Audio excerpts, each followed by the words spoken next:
Hey guys, what is up? Here to review a video this time on my day. I'll tell you one thing, this has been one of the most eventful days on Sundays because I did not see, because I saw Spectre yesterday. I'll do a review on that soon. And so I decided to spend some today, $225, holy shit. I spent some of my day just going around and buying things. I went to 2 Targets and a Best Buy and I bought a few movies. And I'm going to show some of them to you guys. The first one is when I went to the first Target and I bought DVDs. I don't like my PS3 Super Slim because I'm afraid I'll break Blu-ray discs and those things. I don't want to waste, and they cost a bit more. So I'm gonna wait till I get a job and get a Blu-ray player that's a lot more proper, has much more of a sliding tray rather than one that you have to, like a top loader, you know. So yeah, crap. Hold on a minute. The battery was dying, but I'm still trying to film it standing up because I think it's a much better idea. But anyways, let's get to the DVDs. From the first Target, I bought Django Unchained. The first one I bought. I love this movie. I think it's hilarious. It is pretty long.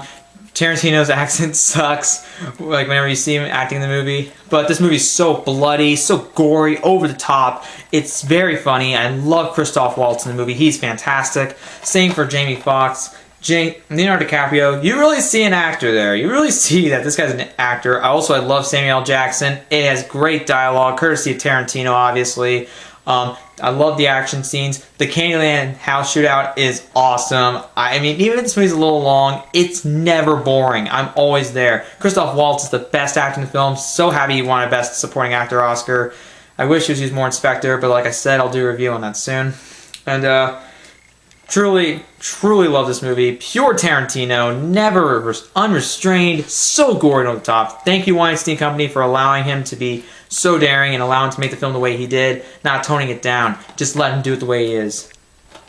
That's a studio that really that respects their filmmakers' crafts. And speaking of that, Inception is the next one. I love this movie. It's not my favorite Christopher Nolan movie. My favorite is actually The Dark Knight, but this is probably my second favorite.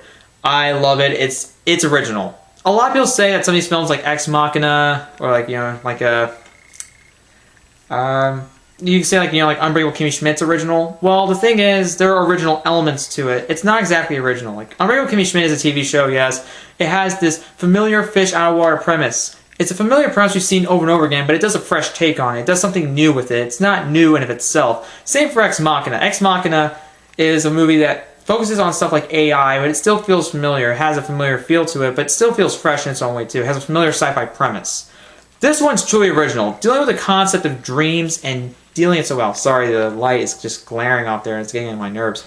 But the thing is, this movie is truly original. The cinematography is excellent. Wally Pfister is an excellent cinematographer. I love the score from Hans Zimmer. I mean, this guy's an excellent composer. He's one of the best working today. Not to mention probably one of the best film composers of all time. Though John Williams is still my number one. How wouldn't he be? And I love the cast. It's very original. It's very mind-bending. It doesn't force the exposition at you. If you look at like Kevin Miller's like See in IMAX, like his YouTube channel, my top 3 favorite movies, he does say one thing about how they deliver information in Inception. I'm gonna put the link. I'll put the link to the video in the description below. Yeah, I tell you, like he really does. What he says, like involving like how they deliver information, is very different from like, you know, typical exposition. It's original. It's inventive. I love the concept. This movie, I mean, it's just awesome. I love the cast. I love the visual effects. It's flawless. It's very hard to follow, but one thing, it's never short. It never dumbs down stuff for the viewers. It respects the audience, but also offers up such a mind-boggling, engaging, thrilling experience. It's none of a doubt one of the best movies. It's the best movie of the 2010s so far. I can't get enough of it. Hold on a minute. Interrupted again this time by a phone call, but let's continue on. The next film is Inglorious Bastards, another Tarantino film. I actually don't remember as much as when I saw it on TV, but what I can remember of it, it's just everything you expect from Tarantino. The opening scene is actually very intense. I love Christoph Waltz. This movie. He's such a douchebag, but I love him. He's excellent in the film. Thank God he won an Oscar for Best Supporting Actor. The dialogue is great. It's violent. It's unrestrained. It doesn't matter if it changes aspects of history or not. It's perfect. It's pure Quentin Tarantino. Nothing more, nothing less. I mean, seriously, what more do I have to say other than it's Tarantino? This guy's unrestrained. He is not afraid to take risks. He's daring, and that's why I love him. That's why I'm so excited for The Hateful Eight. I did see the new trailer. Like, it was actually shown when I was seeing Spectre. It's pretty good. I'm excited for the movie. Screw the backlash. Who cares? This guy's all out there. He's crazy, but you know what? You can't deny his genius as a filmmaker, especially as a writer of dialogue. Enough said. Next film, Tropic Thunder. I remember seeing this when I rented it, like whenever I had like money in my PlayStation Network account, PSN account, and I loved the hell out of it. And I don't remember much of it. I remember aspects of it. I love Les Grossman. Tom Cruise is great. The makeup is so good on his face. Great. I mean, holy shit. Robert Downey Jr., classic. This movie does have a lot of offensive jokes, like a mentally retarded, and maybe just like how like it approaches something with blackface. But it's a sharp but what I can remember of it, it's a funny satire on Hollywood itself, the film industry. It's pure hilarity. I love Jack Black. I love Ben Stiller. Ben Stiller actually directs this film. He also co-wrote it. I also love the final dance scene with Les Grossman. I just can't get enough of how great the film is. I mean, I gotta watch it again though. Next film is Superbad. This is from the other Target I went to. Really the only one I bought there, and I love this film. I think it's from Greg Motola or something like that. I think that's how you pronounce it. I know he also wrote and directed Adventureland, but I did not see that. He made Paul, which also stars Seth Rogen, who's in this film. But yeah, hold on a minute. Constant interruptions. I just keep thinking like someone was returning home, but I think this movie's really funny. I like the opening with like the dance with like Seth and Evan dancing. It was cool. This film was written, the first draft, like these guys, like Seth Rogen and Evan Goldberg were actually writing this when they were in high school, and they finished their first draft I think by 15. I think they started at like 13. It's cool though. It's raunchy. It's hilarious. I love Michael Cera and Jonah Hill. They have great chemistry. McLovin is awesome. I love the phrases. It's quotable. I love the two cops. Played by Bill Hader and Seth Rogen. I just think it's really funny. I can't get enough of it. I haven't seen it for a while, but I want to get back into it. I remember a bunch of it. It does have surprising heart. I love also Emma Stone's in there with the red hair, whatever. I love this. I remember I love this movie. Nothing more, nothing less. Now, these were all every time interruptions. God damn it. Anyways, I hope this is it. I don't want any more interruptions. These were like the other four were for $3.99 in Best Buy, and I'm thinking, really? Okay. The first one is Dr. No. Now, the only James Bond movies I've seen are Casino Royale, Skyfall, and Spectre, but I'm hoping to get more into the campy James Bonds. I also saw ones for like You Only Live Twice, Live and Let Die, Diamonds Are Forever, and Our Majesty's Secret Service. There's probably a couple more in there that I missed, but Man with the Golden Gun.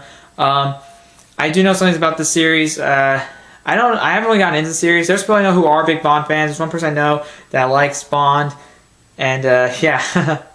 I've not seen this film. I do know that this is Sean Connery's first turn as James Bond. It's the first film in the James Bond franchise, and I'm hoping to get a kick out of it when I watch it.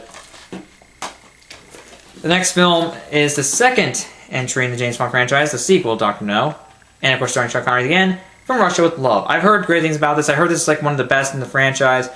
Better, I think, than Dr. No, I think. It's considered mostly a classic. I don't know too much about it, but, some people do hold in high regard. That's great, Can't wait to watch it. Also, Goldfinger. I don't know what I was doing there. I've heard great things about this Bond. Some people hold this in very high regard. They hold this as one of the best Bonds in the franchise, like Chris Suckman. Also, I heard some people say like it's the best Bond in the franchise. Maybe some people say like that, like Watch Mojo said that. Though some people do I think some people like the newer Bonds a bit more. I don't know. I mean, Chris Suckman likes Casino Royale and Skyfall the best out of the more than these campier ones. I've heard great things about this one. I've heard it's like a classic, really set the stage for Bond films. Provocatively named love interest, the gadgets. I don't really know much about it. I just heard it said a lot of things, and it's considered a classic. It's considered one of, if not the best in the franchise. Hoping to watch it. Hopefully, I will really enjoy when I watch it. the last one is Thunderball. You guys were expecting, you guys are like, okay, so it's a constant James Bond thing.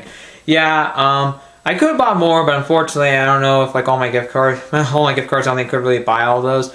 But one thing I'm thinking is, yeah, this is probably worthwhile. This one I think gets a little bit more. This one I think is like the lowest rated critically of the other three, but it's still well received by critics. I know from what I heard, it's mostly shot underwater, which is pretty cool. Also has like a jetpack. It basically just kind of like, you know, I think it's mostly set underwater. I never heard too much about this one, but you know, I'm just collecting these. I guess I'm trying to collect more of the certified fresh ones. They're all certified fresh on Rotten Tomatoes. This one's the lowest rated, I think like 86. I think like Goldfinger's like 96, I think. I don't know. I know like Dr. No's at 96, I think. From Russia with Love, maybe the same one, 96. I gotta look more into these. I haven't learned much about these in years. But I am hoping to really enjoy all these films when I watch them. And guys, I think it's like the most DVDs I ever bought with my money. But anyways, that's my day. This is the additions to my collection. Yeah, I feel like, why aren't you doing Blu-rays? Blu-rays are more exciting. Well, I don't know about that, but I mean, some people love to do Blu-rays. They're a bit more expensive, and I don't like my Blu-ray. I don't like, you know, my Blu-ray player's a PS3 Super Slim. I don't trust that thing. But I am hoping to. I'm hoping to do that soon. Maybe when I get a job, maybe it'll be a little better. But anyways, I enjoyed doing this. I think this is the most I ever bought in one day at a movie. You know, when I ever bought movies, and I really hope you enjoyed it. I hope you enjoyed me going over these films, and I hope to enjoy some of these new films I haven't seen yet, or haven't seen for a while. But anyways, guys, comment below what you think of the day. What did you think of your day? What did you do that was interesting that you want to share? And I don't know if I can really say anything more. Hey, there's no interruptions anymore, thank God. Just comment below, subscribe to the channel for more videos.